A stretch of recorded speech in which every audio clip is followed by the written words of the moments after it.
going to do this video a bit differently and basically look at just one section of a session I did last week. It's kind of unique in that it has a relatively long outro solo on a song with an interesting chord progression, so I thought it would be interesting to dig into it. You've just heard the solo as the first thing in the video. The chord pattern over the outro of this song, the song itself, it was great. It was kind of a really kind of quiet, gentle verse feel that then erupts into the outro. So the song built nicely. I'd added a bunch of electric guitars throughout. The track already had acoustic, all the drums, the vocals. So I built the track up. I'm not going to go through all those. But the key part was there's about a minute 20 outro solo over a repeating chord pattern of E major to A7.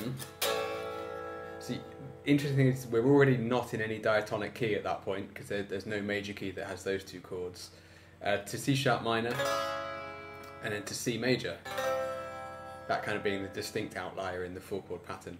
So if you treated the A major as, if you treated the A7, I beg your pardon, as a straight A major, you could say that it fits in the key of E or the key of A with that borrowed C major chord. But where it was A7, I thought it would be interesting to kind of lean into that a little bit and exaggerate those A7 notes when it crops up. So what I'm going to do now is just walk through the phrases I played on the solo and the thinking of what each chord was over that phrase. It might be a bit theoretical in places, but I figured it would be an interesting and slightly different way of looking at a session. So here goes.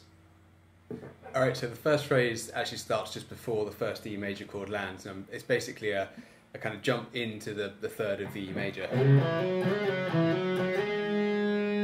here on the G sharp.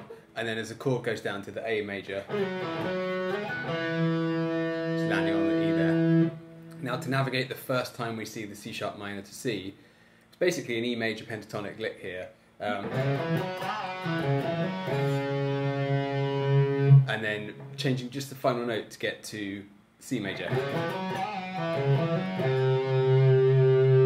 So already kind of like a little hook in the solo that just bent itself to align with the outlying C major chord.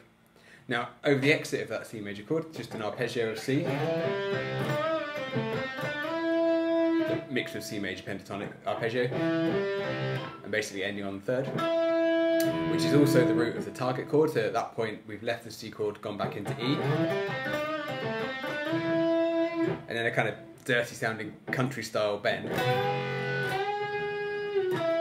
But now it's the A7, they're leaning into that G major note, so G natural note, followed by the third and the fifth of the A. So over that C section,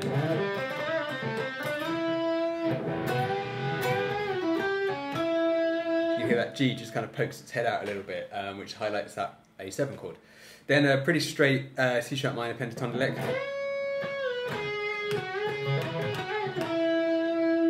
Now I've landed on the E there because that's when the chord goes from C major to C sharp minor to C major. They obviously have that note in common. And then there's a kind of pedal tone lick off of the C major, bending up into the E, the third of the C, but also the root of the target chord, which is the next E.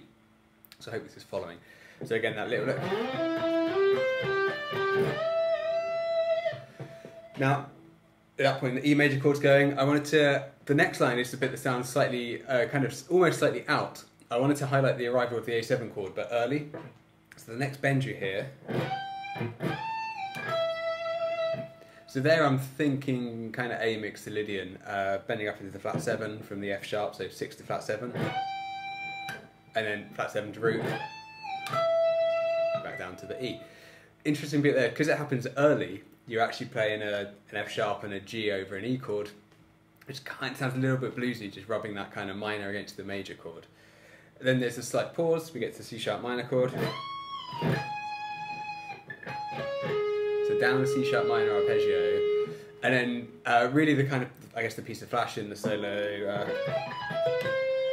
which is that's a sweep picking lick. I never do that in solos, but it's so C sharp minor 7 arpeggio, resolving to the C because that's where the chord lands. And then we get C major pentatonic. And now this kind of little, hopefully earworm lick that happened here where we get that's just using an E and a B over the E chord, and then I modify it to outline an A7, so I use the fifth, the third, and the flat 7. And then if I just raise that G to a G sharp, I get a C sharp minor chord. It's kind of subtle. I'm not sure that one really pokes through, but it is there. And then over the C chord, effectively C major pentatonic, or even C major scale, which resolves down into the third of the E. That's the arrival, so that G sharp there matches with the E chord landing. And from then on, it's pretty straightforward melody. So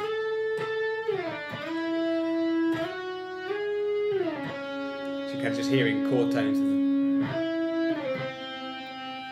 of the chords as they're going past. And then finally, the chord pattern changes for the last few bars. There's an F sharp, G sharp, E. And that's about as straightforward as it gets, just highlighting root notes to slide out that melody. So it was a completely composed solo by the end. I kind of sit down typically with a track like that and start just playing ideas, seeing what comes out. With this one, I knew I'd have to give it a little bit more thought, where the chords were drifting in and out of key and really never settled in one diatonic key. So as I started chipping away there, I'd kind of create the phrases, tweak an odd note there, tweak a note there, and then kind of see how the phrases emerge. That's effectively the whole solo. Well, it is the whole solo note for note. I kind of relearned it for this video. I didn't want to leave it too long before shooting this, or else I would have forgotten it. So I hope that was useful. Look into it. The sound is just bridge pickup of Les Paul. It's a dumbbell model on the Kemper, which is I think it's like an ODS model. Relatively high amount of gain, and quite high amounts of reverb and delay in there as well. So that was a little bit different to other videos we've done like this, but really the outro solo was kind of the main section of this song that I laid into. And there is, let's say, at points 3 or 4 other rhythm tracks underneath it. You can hear them in the track, hopefully. So, as always, hope you enjoyed it. Leave a comment, and I'll see you next time.